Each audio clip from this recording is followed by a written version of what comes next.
Tubuh manusia memiliki sistem pengatur kegiatan tubuh yang dikenal sebagai sistem regulasi.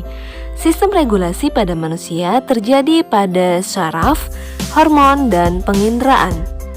Sistem saraf dibagi menjadi sistem saraf pusat dan sistem saraf tepi, di mana sistem saraf pusat terdiri dari otak dan sumsum tulang belakang. Otak kita mengisi rongga tengkorak dan berbobot sekitar 1,4 kg. Organ tersebut tersusun dari jaringan syaraf yang lembut dan dibungkus oleh lapisan pelindung. Struktur otak terdiri atas 3 bagian, yaitu otak depan, otak tengah, dan otak belakang. Setiap bagian otak tersebut mempunyai fungsi yang berbeda-beda dalam mengatur kerja tubuh kita. Selanjutnya yaitu sumsum tulang belakang. Ya, mempunyai beberapa fungsi, yaitu yang pertama, menyampaikan impuls sensorik dari sistem saraf tepi menuju ke otak. Selanjutnya menyampaikan impuls motorik dari otak ke berbagai efektor, seperti otot lurik, otot jantung, otot polos, dan kelenjar. Dan yang terakhir sebagai pusat gerak refleks. Selanjutnya yaitu sistem saraf tepi yang merupakan sistem saraf yang berasal dari saraf-saraf yang keluar dari otak dan sumsum tulang belakang. Sistem saraf tepi terdiri dari sistem saraf simpatetik dan parasimpatetik. Oke, masuk ke sistem kedua, yaitu sistem hormon, di mana hormon dihasilkan oleh kelenjar endokrin. Sistem ini terdiri atas kelenjar dan jaringan yang menghasilkan hormon. Hormon merupakan senyawa kimia yang dihasilkan oleh satu bagian tubuh yang memengaruhi aktivitas kelenjar atau jaringan yang lain, misalnya metabolisme sel, reproduksi, pertumbuhan, dan perkembangan tubuh. Fungsi kelenjar endokrin dan hormon yang dihasilkan contohnya yaitu kelenjar endokrin hipotalamus yang dihasilkan oleh hormon hipotalamik dan hormon penghambat, di mana hormon tersebut termasuk ke dalam kelompok hormon peptida yang terletak pada ginjal kita. Sistem regulasi pada manusia yang terakhir yaitu sistem indera. Ada 5 macam alat indera pada tubuh manusia, yaitu indera penglihatan, indera pendengar, indera peraba atau perasa, indera penciuman, dan indera pengecap.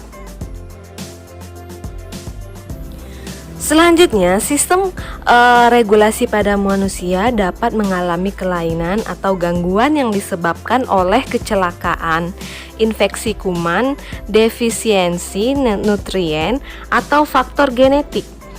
Berikut ini adalah beberapa contoh kelainan pada sistem koordinasi. Yang pertama yaitu amnesia. Amnesia adalah ketidakmampuan seseorang untuk mengenali kejadian-kejadian atau mengingat apa yang terjadi dalam suatu periode di masa lampau akibat goncangan batin atau cedera pada otak. Yang kedua yaitu stroke. Stroke adalah kerusakan otak akibat tersumbatnya atau pecahnya pembuluh darah di otak.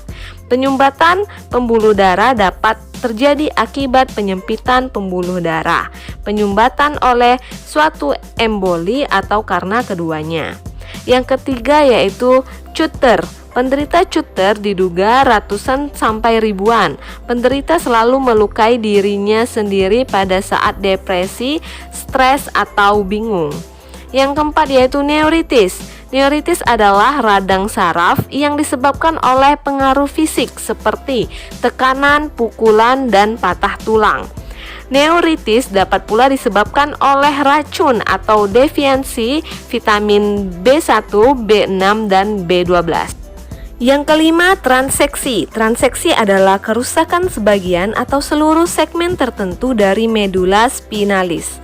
Misalnya, karena jatuh dan tertembak yang disertai dengan hancurnya tulang-tulang belakang. Dapat mengakibatkan lumpuh tungkai atas dan bawah, dan transeksi juga disertai dengan hilangnya segala kepekaan. Yang keenam yaitu Parkinson. Gejalanya yaitu tangan gemetar sewaktu istirahat, tetapi gemetar tersebut hilang sewaktu tidur. Sulit bergerak dan kekakuan otot. Otot muka kaku menimbulkan kesan seolah-olah bertopeng. Mata sulit mengedip dan langkah-langkah menjadi kecil dan kaku. Selanjutnya yang ketujuh yaitu epilepsi. Penyebabnya antara lain terdapat jaringan-jaringan perut di otak dari bekas luka sewaktu kelahiran atau karena infeksi tumor dan gangguan metabolisme. Selanjutnya poliomyelitis adalah penyakit yang disebabkan oleh infeksi virus yang menyerang neuron motor sistem saraf pusat, yaitu pada otak kita dan medula spinalis. Gejala-gejalanya antara lain panas, sakit kepala, kaku, sakit otot yang kemudian mengakibatkan kelumpuhan. Dan yang terakhir ada neurastenia atau lemahnya syaraf. Penderita lemah syaraf biasanya pemarah, kecil hati, dan kurang tenaga. Penyakit lemah syaraf ini ada yang terjadi akibat pembawaan lahir, ada juga yang terjadi akibat keracunan. Selain karena adanya kelainan pada sistem regulasi manusia, ada juga zat-zat atau bahan aktif yang berbahaya bagi tubuh manusia, yaitu bahan psikotropika. Psikotropika merupakan bahan aktif yang dapat mempengaruhi sistem syaraf pusat sehingga dapat menyebabkan perubahan aktivitas mental dan perilaku serta dapat menyebabkan ketergantungan. Di dunia kedokteran dikenal adanya obat-obat tertentu yang dapat meredakan penyakit atau rasa sakit di tubuh. Ada pula obat yang dapat mempengaruhi sistem syaraf yang seringkali menimbulkan perasaan yang menyenangkan seperti perasaan nikmat yang disebut melayang, rasa mengantuk atau tidur, atau bayangan yang memberi rasa nikmat atau halusinasi. Obat-obat semacam itu disebut zat-zat psikoaktif yang dalam bidang kedokteran bermanfaat untuk mengobati penyakit mental dan syaraf. Akan tetapi bila disalahgunakan, obat tersebut dapat mengganggu otak atau pikiran serta tingkah laku pemakainya. Bahan-bahan kimia yang tergolong dalam narkoba adalah narkotika, psikotropika, dan bahan berbahaya. Narkotika merupakan bahan aktif yang bekerja pada sistem syaraf, dapat menyebabkan hilangnya kesadaran dan rasa sakit, serta dapat menyebabkan ketergantungan. Jenisnya meliputi heroin, ganja, kokain, dan morfin.